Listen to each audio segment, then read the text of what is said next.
Welcome to Chillin' 101. We hope this video helps. You already have your clips. Place them on the timeline and lock audio tracks you don't want to move. Once done, make sure the timeline frame rate matches your deliverable, because captions must align to frames. Open the Edit page and enable the Subtitles track from the Timeline menu, then add a new Subtitles track. You'll see an empty subtitle region. This is where you begin adding text blocks tied to exact clip positions. Select the Subtitles clip and type your first line in the inspector. You can also paste SRT text into the timeline. Once typed, format font, size, color, and set background or outline to improve contrast.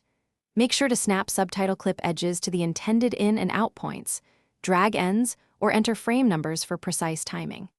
If you need multi-line or multi-language, duplicate subtitle events and stack or when ready, go to the Deliver page and choose whether to embed captions in the video or export an SRT file separately. Embedding keeps them soft, burning in makes them permanent.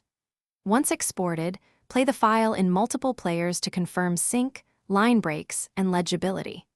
If subtitles don't appear, make sure the Deliver settings include captions export or select burn-in. Also verify the Subtitles track wasn't disabled or muted in the timeline before export.